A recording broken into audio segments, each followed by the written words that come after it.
Baik, Assalamualaikum warahmatullahi wabarakatuh. Untuk materi yang kedua, untuk mata kuliah Enterprise Risk Management, ya, saya akan sampaikan dua studi kasus. Studi kasus ini adalah studi kasus dari dua penelitian yang berbeda. Ya, yang pertama, studi kasus dari sebuah perusahaan manufaktur, nanti akan kita bahas lebih detail. Kedua adalah studi kasus masih sebenarnya juga di sebuah perusahaan manufaktur, tapi dua itu menggunakan metode yang relatif perpaduan metode yang berbeda, tapi menggunakan kedua-duanya sama-sama menggunakan pendekatan manajemen risiko.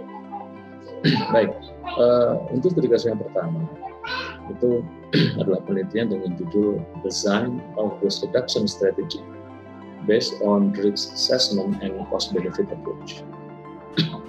Nah, dari situ, dari judul saja, itu setidaknya Anda sudah bisa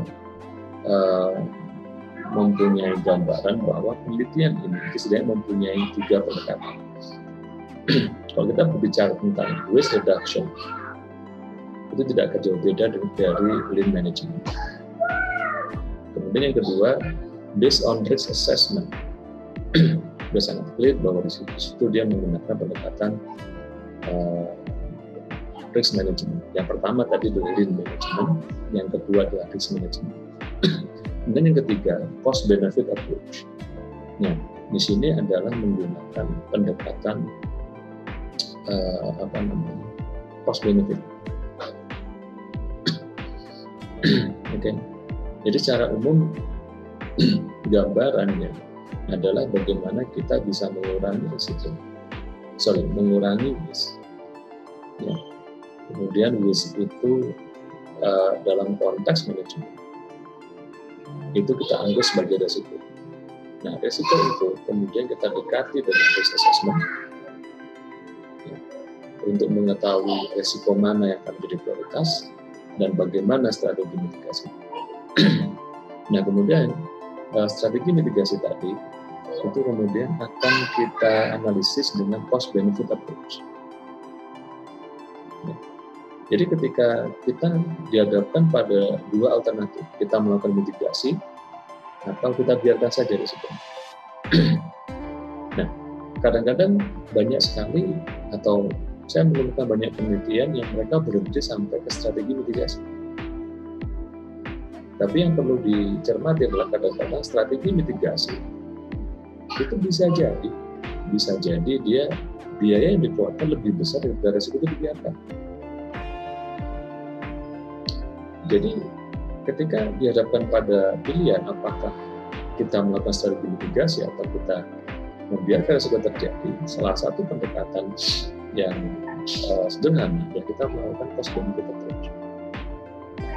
Kita analisis kalau risiko itu dibiarkan terjadi, berapa biaya yang mungkin timbul. Nah, kalau kita melakukan mitigasi, berapa biaya yang timbul? Nah, biaya terkecil dari dampak dari dua strategi itu yang akan kita pilih. Nah, secara garis besar itu penelitian yang pertama. Nah, jadi latar belakangnya penelitian ini kita ambil dari sebuah perusahaan pabrik gula di Yogyakarta. Jadi pada tahun 2017 permintaan gula putih di seluruh Indonesia itu diestimasikan mencapai 5,7 juta ton, yang terdiri dari 2,8 juta ton untuk industri dan 0,9 juta ton untuk kebutuhan konsumsi rumah tangga. Namun sayangnya produksi nasional itu hanya sekitar 2,2 juta ton. Artinya bahwa Indonesia itu masih kekurangan suplai kurang lebih sekitar 2,5 juta ton. Kurang lebih sekitar segitu. Nah, kondisi itu kemudian diperparah ya. Ketika pemerintah dia menetapkan bebas pajak untuk komoditas tadi. Nah, dampak dari bebas pajak tadi itu adalah harga komoditi impor di pasar itu hanya sekitar 7,5 sampai 8.000 rupiah per kilogram, di mana itu jauh lebih murah daripada hanya harga pokok produksi saja di manufaktur lokal yang kisarannya masih sekitar 10.600 per kilogram. Jadi orang lebih berlomba-lomba mengimpor daripada membuat di dalam. Kenapa? Harganya lebih. Nah, kenapa?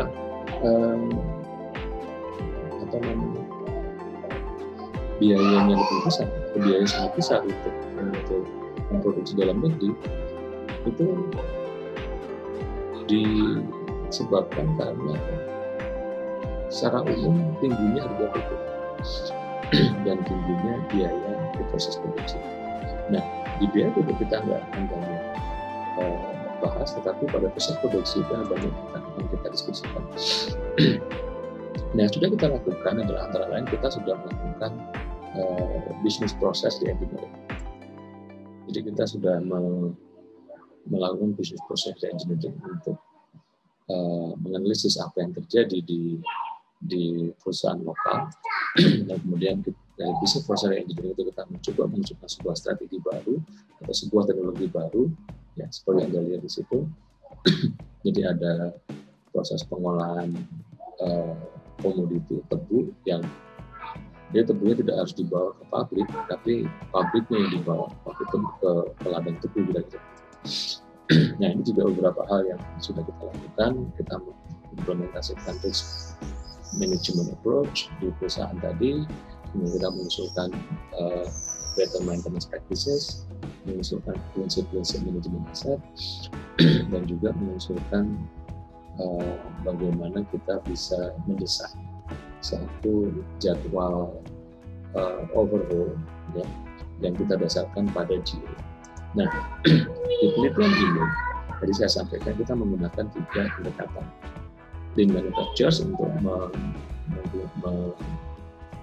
mencari waste, kemudian kita kombinasikan dengan risk management approach untuk mencari mitigation strategy, ya, untuk mengurangi waste tadi. Yang ketiga, kita menggunakan cost benefit analysis untuk melihat apakah mitigasi yang kita usulkan itu visible atau enggak.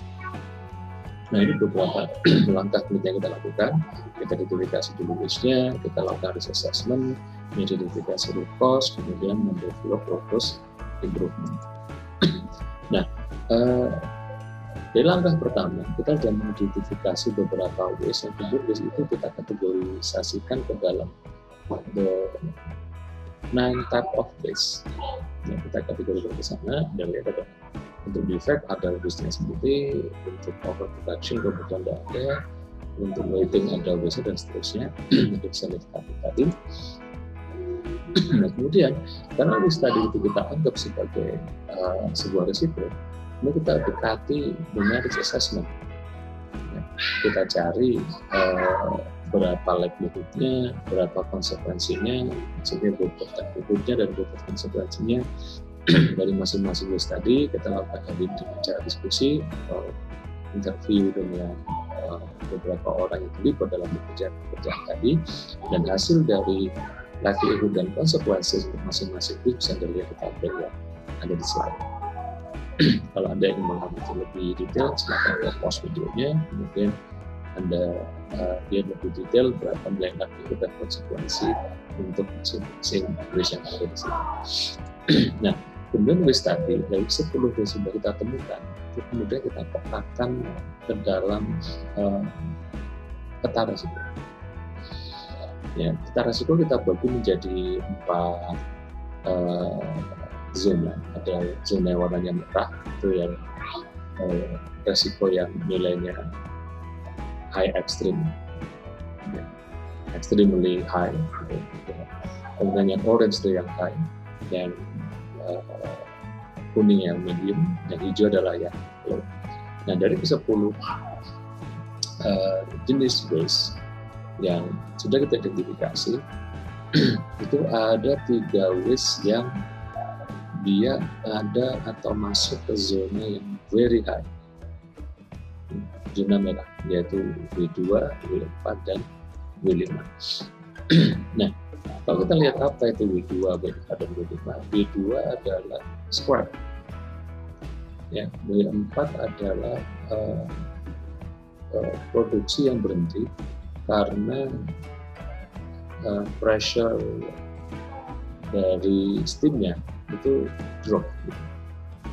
Ya, kemudian W5 adalah factory shelter is fully loaded, ya, cause delay or stoppage of the grinding process. Nah, kita akan fokus ke W4 dulu, pada yang nilainya paling tinggi, ya. Ada 20, nilainya skornya 20 paling tinggi. Nah, W4 atau turunnya atau dropnya tekanan dari air atau dari crash dari steam, itu setelah kita analisis, ya, root cause-nya itu ada misalnya di situ.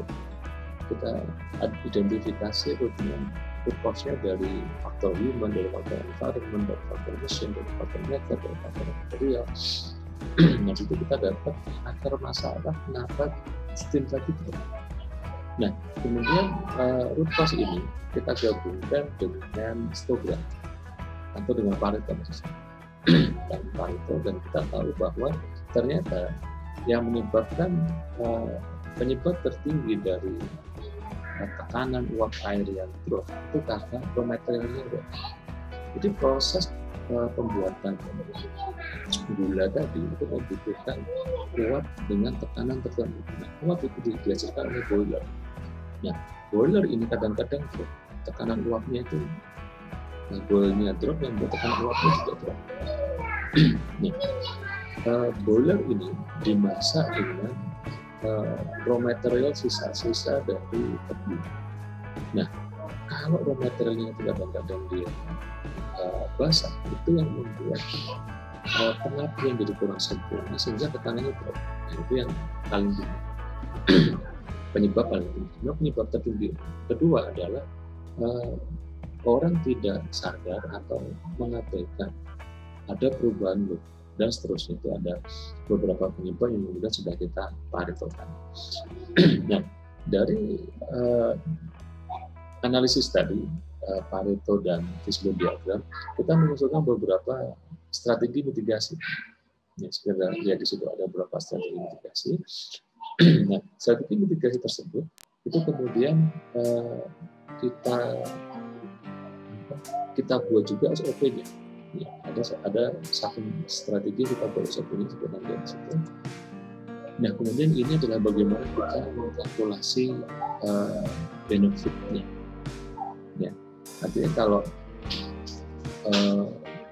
kita melakukan mitigasi, ya, kita akan bisa men-save setidaknya total loss di situ. Total loss di situ adalah total loss karena opportunity loss. Jadi karena opportunity loss, jadi ketika strategi dari kita mitigasi, itu kita bisa men-save sekian rupiah. Dan kalau kita lihat sebetulnya biaya untuk mitigasi itu juga tidak begitu mahal. Tidak begitu mahal, tapi savingnya bisa. Nah, kemudian kita masuk ke strategi yang kedua. Ini kalau tadi yang pertama strategi mitigasi masih belum kelihatan perbandingannya. Nah, kemudian coba saya sempurnakan dengan strategi kasus yang kedua, yang saya kasih dulu aggregate or mitigate. How cost analysis associated into risk management process. Jadi di sini lebih fokus lagi bagaimana kita menganalisis biaya yang berhubungan dengan strategi mitigasi resiko. Ya. Jadi kalau yang pertama tadi itu sudah saya presentasikan di sebuah seminar internasional tahun lalu, tapi sampai sekarang belum terbit ini. Tapi untuk yang paper yang ini sudah terbit, jadi kalau Anda search judulnya di Google, Anda akan dapat link dari papernya. Nah, kemudian Anda bisa download, bisa baca lebih detail. Nah, case study ini saya ambil juga dari sebuah penelitian. Ya, ini latar belakangnya adalah dari produk defect. Jadi ada produk defect. Awalnya indikasi yang muncul adalah target itu tidak sesuai dengan aktual. atau aktual tidak sesuai target. Nah, kalau Anda lihat targetnya warna biru, aktual warna orange. Ya. Nah, setelah kita identifikasi, kita coba cari data lain. Dalam kasusnya adalah data defect, ternyata kita dapat kesimpulan bahwa berkurang atau tidak tercapainya target itu hanya defect, bukan karena faktor lain, atau ada faktor lain tapi tidak begitu signifikan. Yang paling signifikan adalah defect. Kalau Anda perhatikan di situ, selisih antara target dan aktual, ya itu paling kecil itu terjadi di periode ketiga, ya, paling kecil. Nah, tapi di sisi lain persentase defectnya itu juga paling kecil. Tapi kalau kita lihat periode ke-5 dan 6, di mana persentase defectnya paling tinggi, itu selisih antara target dan aktual juga paling tinggi. Nah, dari situ kita mengambil sebuah hipotesis bahwa tidak tercapainya target itu karena banyaknya produk defect.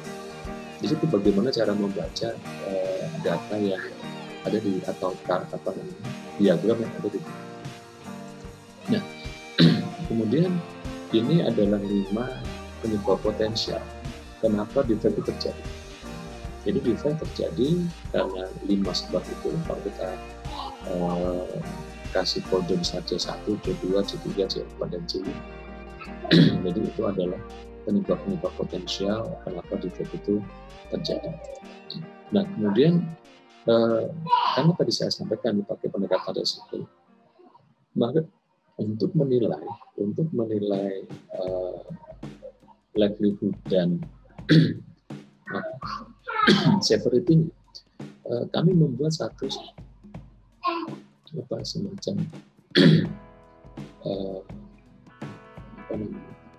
semacam rubrik.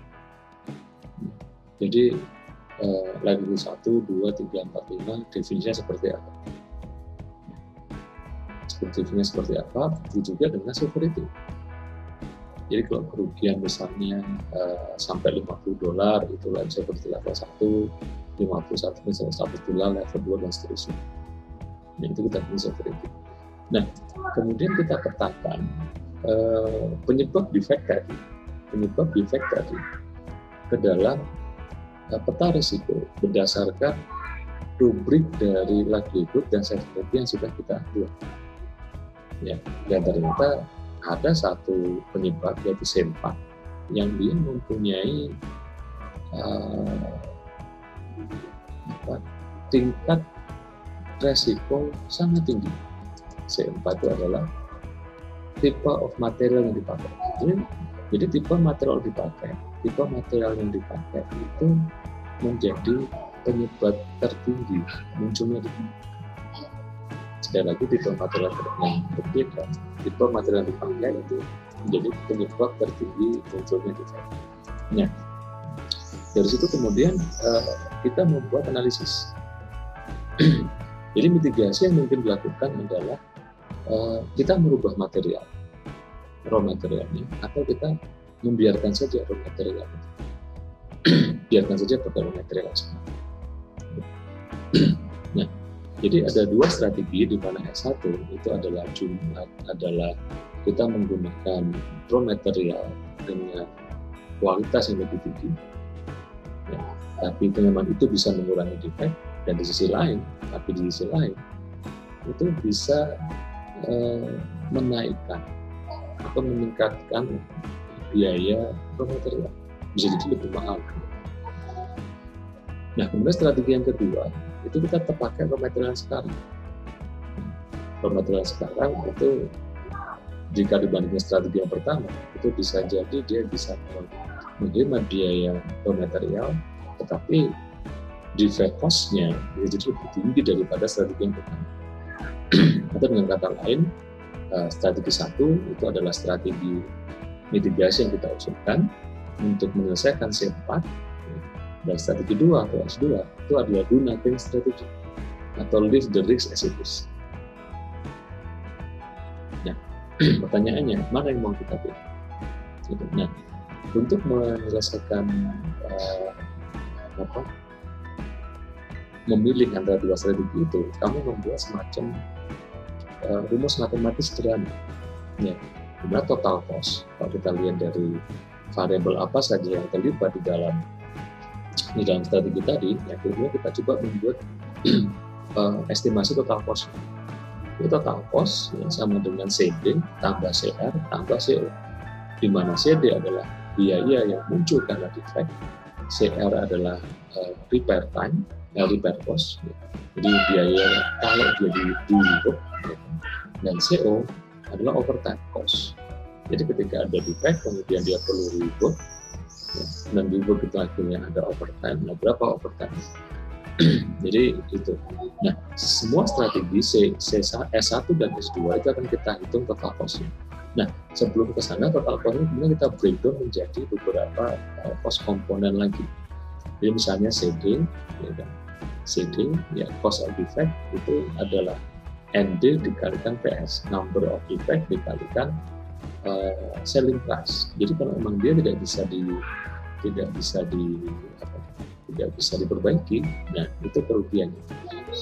Berapa jumlah defect-nya dikalikan harga jualnya.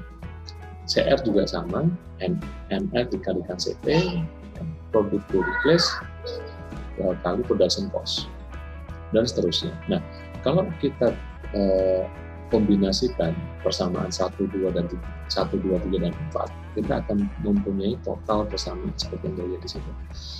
Nah, itu total persamaan total cost. Jadi kita menggunakan model matematis sederhana. Nah, dari situ kemudian kita lakukan analisis, di mana kalau produk Z, ya, produk Z itu adalah ketika kita melakukan strategi S2 itu artinya less as it is. Gitu. Nah, satu periode itu bisa menghasilkan total defect, total cost untuk defect itu sekitar $302. Nah, kalau kita menggunakan ini yang baru, kain yang lebih bagus, yang kualitasnya lebih bagus, itu kita bisa hemat 162, kita bisa menghemat sekitar 137. Karena total biayanya hanya 160. Ya, kita bisa menghemat sekitar hampir separuhnya. Oke. Nah, pertanyaannya, asumsi dari biaya ini adalah bahan baku yang kualitasnya lebih tinggi, itu dia mempunyai harga yang sama atau mirip. Nah, pertanyaannya bagaimana ketika bahan baku tadi tidak mempunyai harga yang mirip atau lebih mahal? Gitu. Ya.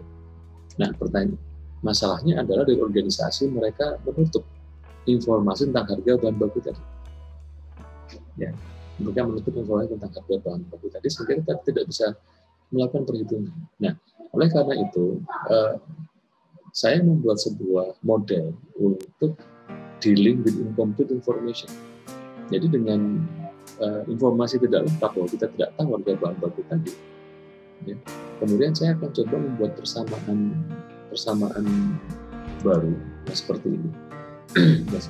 Jadi I itu adalah cost comparison index, ya, itu adalah delta TC dikurangi delta CN, di mana TC adalah total biaya perbedaan total biaya antara dua strategi tadi S1 dan S2, dan delta CM adalah cost difference from two different raw material, jadi perbedaan total dari biaya bahan baku dari keduanya.